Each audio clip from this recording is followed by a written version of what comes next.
Hello, this is going to be a guide on some of the jumping and flying mechanics in Snail Simulator. So the way that jumping works is you can angle your snail model off of certain objects and jump really quickly to gain sideways momentum. This works on larger angles like signs or rocks, but even small angles like this one here at spawn allows you to get a little bit of sideways momentum.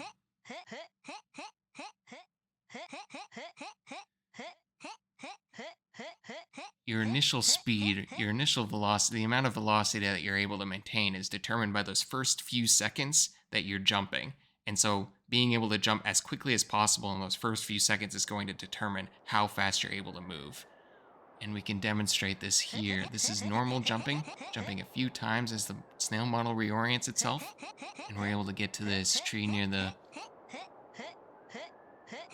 crown rune stone in 28 seconds. But if we turn on scroll wheel jumping using 5 on the keyboard, this allows us to use our scroll wheel as a jump button. We're able to jump much faster and gain a lot more velocity and momentum than we would normally. 28 seconds versus 5 seconds.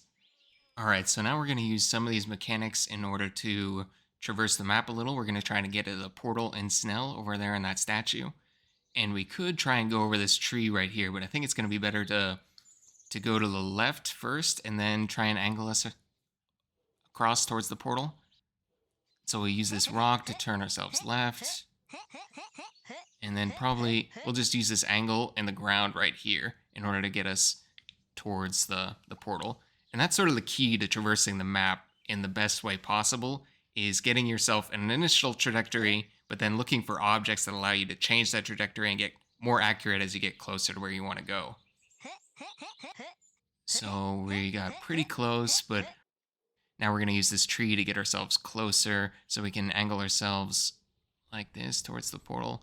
Trees can be especially useful for angling yourself because they're really just cylinders, which allow you to get a much more accurate angle and fly yourself more directly where you want to go. Much faster than we would snailing around. Now we'll try and use some of these mechanics to get ourselves towards the mountain. We can use this rock right here. This is a pretty good angle of getting closer to the mountain. We can also use this sign. The sign cylinder on the sign works pretty well, especially just to get closer, and then we can find any of these trees would help us get exactly up to the mountain. We ended up getting there directly once, but using any of the trees works great too. Now we're going to take a look at some of the drift you might see when you're going at a really fast speed. As an initial test, we're going to angle our snail model 90 degrees to the right. And we're going to angle towards that tree. Aim for that tree. It took us on a pretty direct route. You can see, looking at our snail trail, pretty directly towards the tree. Let's do a second test, but now we're going to angle our snail model up and to the right, tail to the lower left. And check out this angle. We could see it ended up shifting our snail model to the right. And so we drifted right to where we originally went.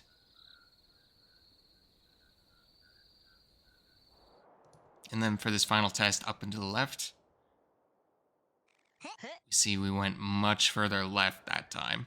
And if we can compare all three of them here. Middle, right, and left, depending on how we angle ourselves off of that object. Hello.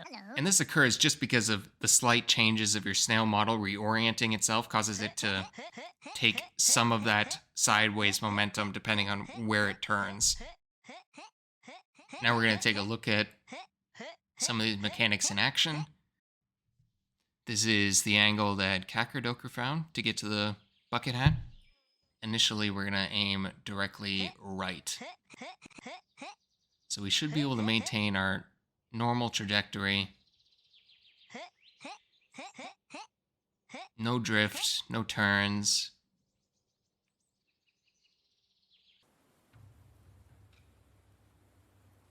And this takes us pretty much dead center towards the island.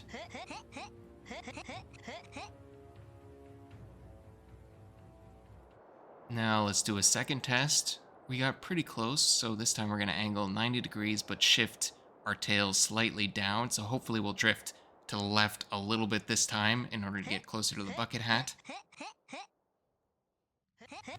We ended up landing slightly left of where we did initially. Closer, but not the closest. Let's try a little bit more advanced angle, slightly upright. This angle made us shift way left, way past the island, missing it completely, just after that small change in the model. Finally, all the mechanics coming together. We're going to try and get to Sneaven. This sign's great. We can angle ourselves off this sign 90 degrees to the left or to the right because we don't want to drift too far. We want to use scroll wheel lock. We want to use the mouse wheel. Get a crazy initial speed and also a pretty good angle, so we shouldn't drift off the snareway. And with the scroll wheel, you can get some crazy speed, especially with an unlocked scroll wheel. You can get some insane speed. Making it all the way to the top in a matter of minutes. Crazy. All right, thank you for joining me. This has been a short guide to some of the jumping and flying mechanics. I hope you learned something. Thank you very much for watching. There's some great mechanics here that allow you to traverse the map in some fun ways. I encourage you to try some of the speed running too. There are some great speed running techniques to getting to places around here. It's incredibly fun. But yeah, thank you for joining me.